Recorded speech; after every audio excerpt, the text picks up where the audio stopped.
It was an ordinary afternoon at a supermarket in Brooklyn, New York. The place was busy, with customers in a hurry trying to finish their purchases before peak time. Between the rows of cashiers, a young man named Elijah Carter, 17, stood in front of the cashier, holding a few crumpled bills and a handful of coins that he carefully counted.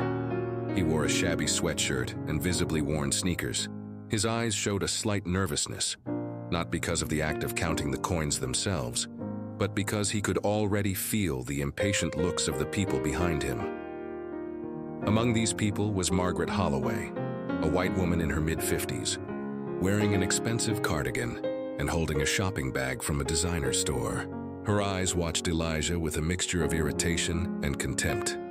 After a few seconds, she sighed loudly, bending her arms and shaking her head as if she couldn't believe her eyes. "That's absurd," she murmured, loud enough for the others in line to hear. Elijah kept counting his coins, ignoring her, but Margaret decided to take her impatience to a new level. "Come on, boy, hurry up," he said, rolling his eyes. "If you can't afford it properly, you shouldn't even be buying. This is not charity." The cashier, a young college student named Sophie Ramirez, was uncomfortable with the situation but didn't know how to intervene. Elijah tensed, his hands now trembling slightly as he tried to separate the pennies. He opened his mouth to say something but hesitated.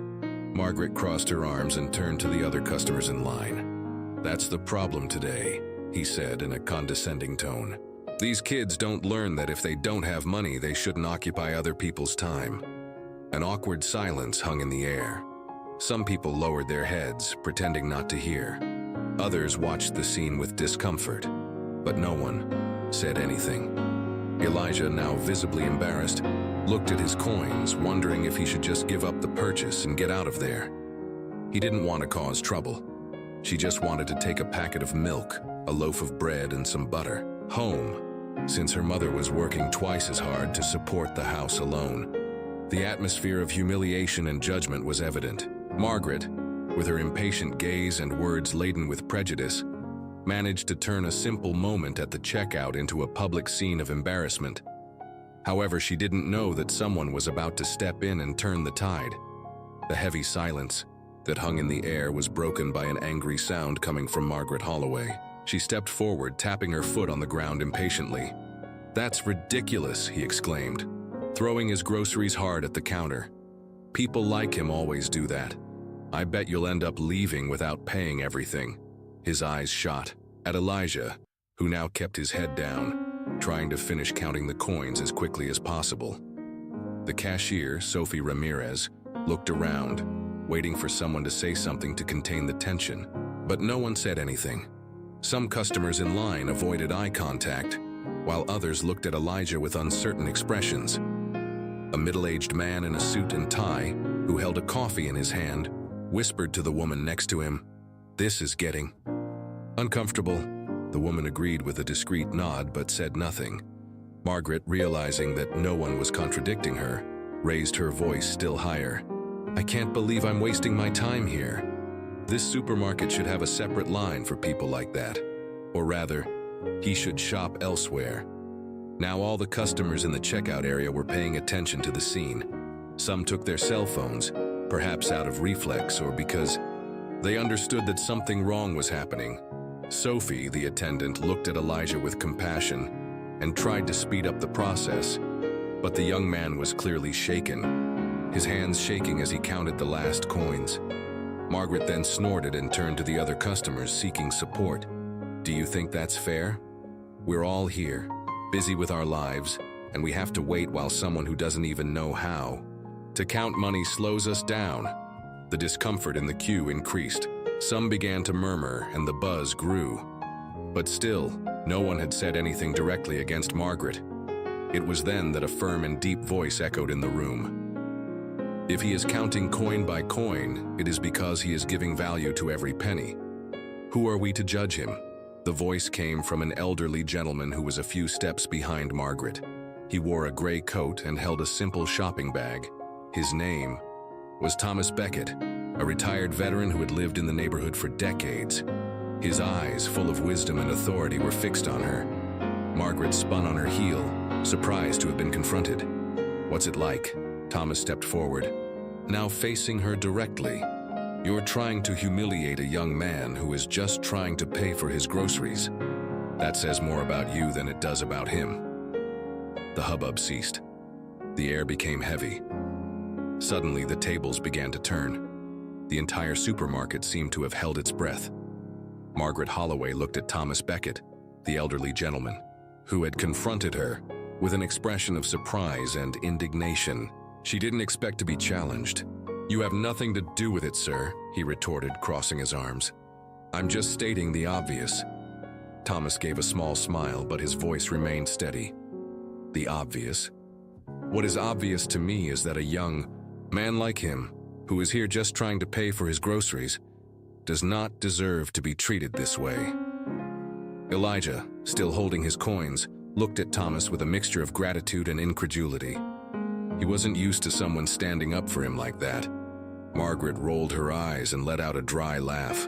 "Oh, please, don't give me a moral lesson. I'm just saying that he should be prepared to pay without delaying others.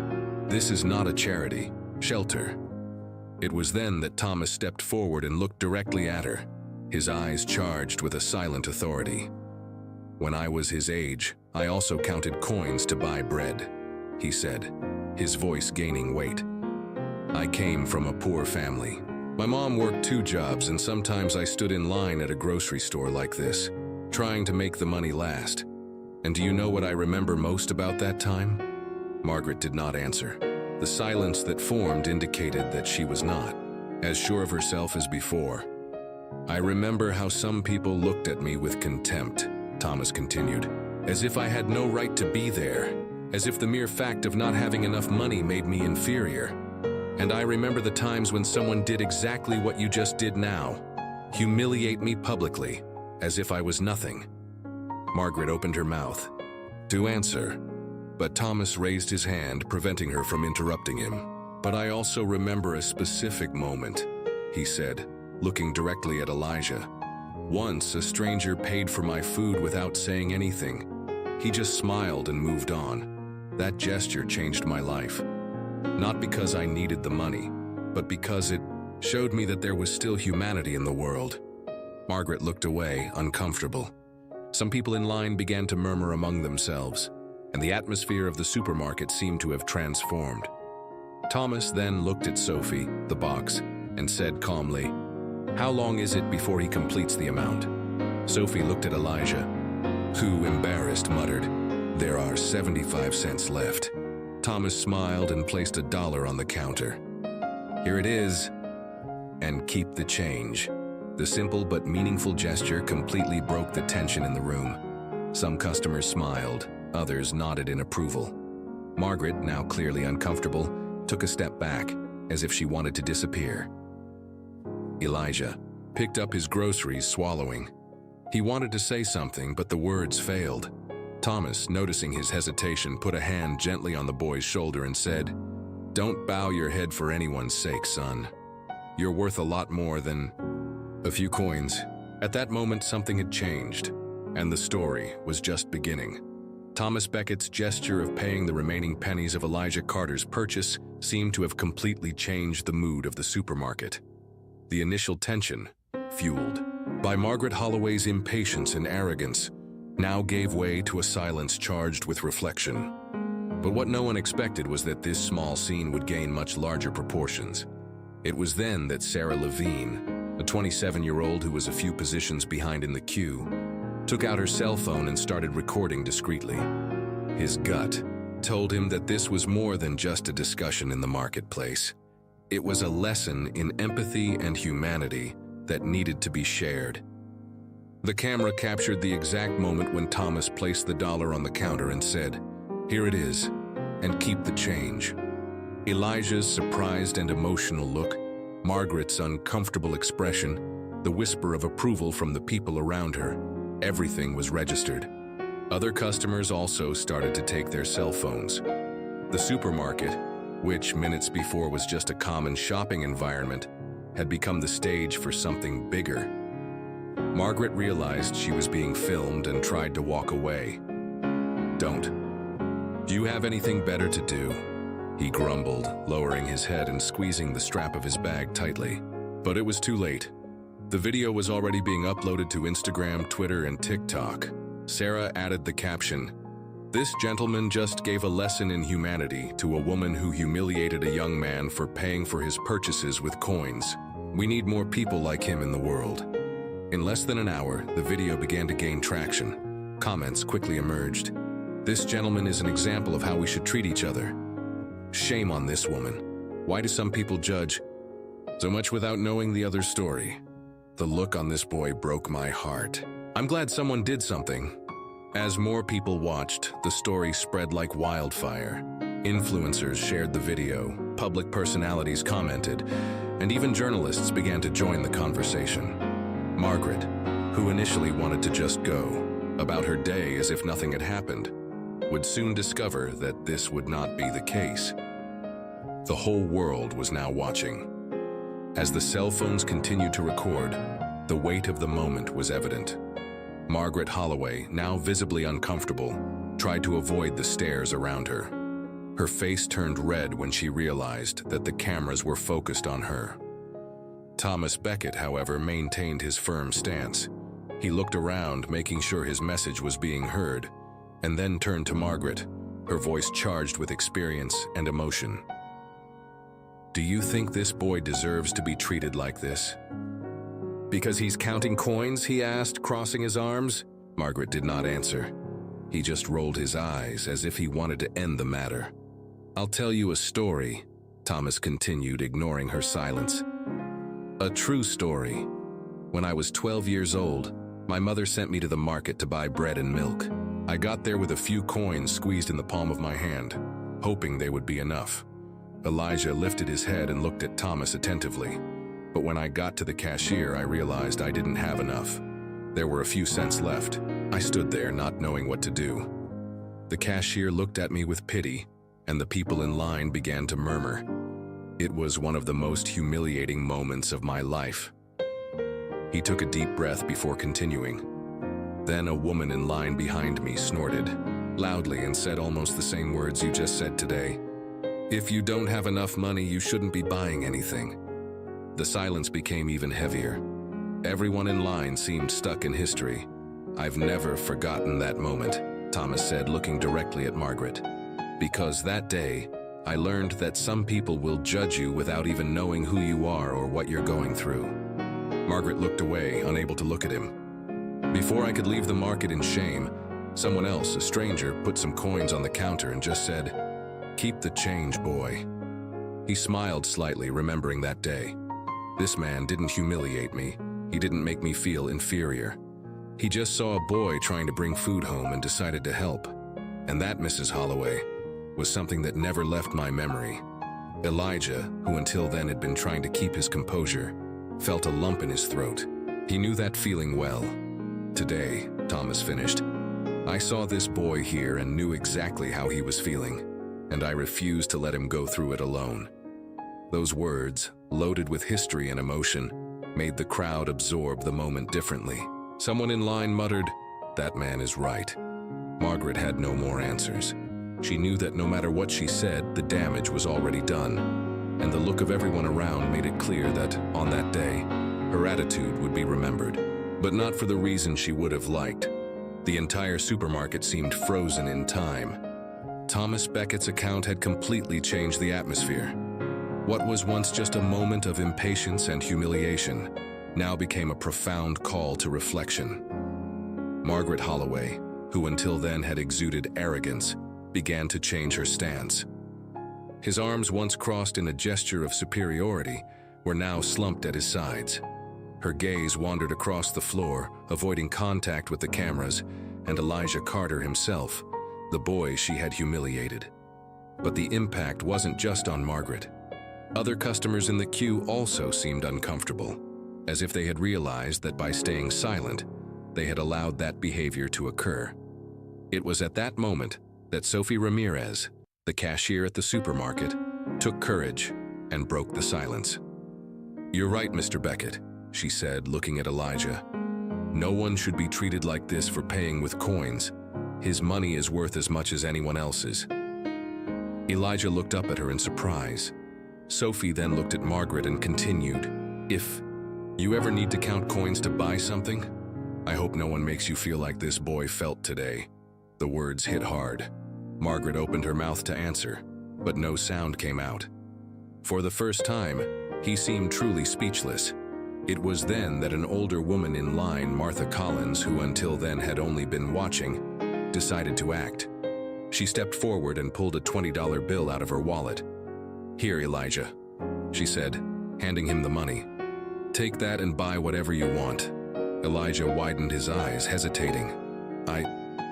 I can't accept it, ma'am." Martha smiled gently. "Of course you can. Just promise me one thing. One day when you can, help someone else however you want." Elijah's eyes watered. He picked up the note with trembling hands and muttered a barely audible, "Thank you." That gesture broke something in the crowd. Other customers began to murmur words of support. "That's the way things should be. That gentleman gave a class here. Today, this boy doesn't deserve to go through this." And then something unexpected happened. Margaret, who had been silent until then, took a deep breath and finally spoke, her voice now much less sharp than before. She began, hesitantly. I didn't want to, but there was no longer any way to undo what was done." She knew that her actions had been recorded, commented on, and more than that, condemned by everyone around. Elijah stared at her for a brief moment before picking up his groceries and walking away. He didn't need her to say anything else. Thomas Beckett, who was watching everything with a calm eye, turned to Elijah and said, "Now do you understand, boy? What really matters is not who judges us, but who supports us." Elijah nodded, holding his shopping bag tightly. Something inside him had changed, and he knew that this moment would not end there. That same night, as the grocery store returned to its normal routine, something different was happening in the digital world. The video recorded by Sarah Levine, which captured the entire moment of Elijah Carter's humiliation, Thomas Beckett's intervention, and the emotional turn of the situation, was already circulating on social networks. The caption was simple but powerful. "This gentleman gave a real lesson today. Respect and empathy always overcome prejudice." In a matter of hours, the video began to go viral. On Twitter, it was shared by thousands of people. On Instagram and TikTok, influencers and activists began to comment on the case. The name Elijah Carter has become one of the most discussed topics on X, formerly Twitter. In the comments, the reactions were immediate. "This gentleman is a true hero. We need more Thomases in the world. My heart broke for the boy. Imagine how many times this has happened to other people, and no one has recorded it." The shame on the woman's face when she realized she was wrong was priceless. It's good that the boy had someone to defend him, but what if no one had said anything? The video reached major news pages and human rights activists, who began to discuss the importance of empathy and how small prejudiced attitudes can affect someone's life. Realizing that she was being widely criticized, Margaret Holloway tried to avoid exposure. But in a connected world, this was impossible. People started looking for her and discovered her Facebook profile, where thousands of angry comments began to appear. Public pressure increased by the minute. Local news began to cover the case, and soon journalists wanted to interview Elijah, Thomas, and even Margaret to hear their versions of the facts. But the impact did not stop there. Elijah, who never imagined being at the center of something so big, now saw himself as a symbol of a much bigger fight. And that was just the beginning. The impact of the video was not only on social networks. The case of Elijah Carter, the young key man humiliated for paying for his purchases with coins, took on even greater proportions. Within days, the video was shared by celebrities, activists, and journalists, turning an everyday incident into a national debate about prejudice, empathy, and social inequality. In the face of public pressure, Margaret Holloway initially tried to ignore the backlash, but his identity was soon discovered and exposed. People commented on their social networks, demanding an apology and a reflection on his behavior. Feeling cornered, Margaret made a public statement in a video recorded from her home. With a visibly dejected expression, she said, "I never imagined that my words could have such a negative impact. I made a mistake and now I realize that I was unfair and cruel. I apologize to Elijah Carter and everyone who was offended by my attitude. I hope to learn from this." But for many, the apology was not enough. People wanted to see concrete actions and not just words. Meanwhile, Elijah Carter was also receiving media attention. In an emotional interview with a local television channel, he shared his experience. "I never wanted to be the center of any of this, but if it can help other people not to go through what I went through, then it was worth it." Veteran Thomas Becket was also interviewed and reinforced his message. Small acts of kindness can change lives. I hope this story makes people think twice before judging someone by their appearance or financial condition. Inspired by the case, local community groups began organizing campaigns to help young people in vulnerable situations. Some supermarket chains food donation programs for low-income families, recognizing that many people face financial hardship and that no one should be humiliated for it. The Brooklyn Community Council decided to act. After pressure from the population, Margaret was invited to participate in a volunteer program where she would spend a month working in a social assistance organization, helping people facing financial difficulties. At first, she was reluctant, but after a few weeks, something began to change. At a charity event organized by Elijah and Thomas himself, Margaret appeared and, in a moment of vulnerability, admitted, "I never thought I'd be on the other side.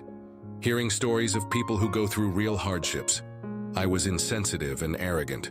Today I understand that my attitude that day was wrong, and that prejudice can hurt much more than words can express."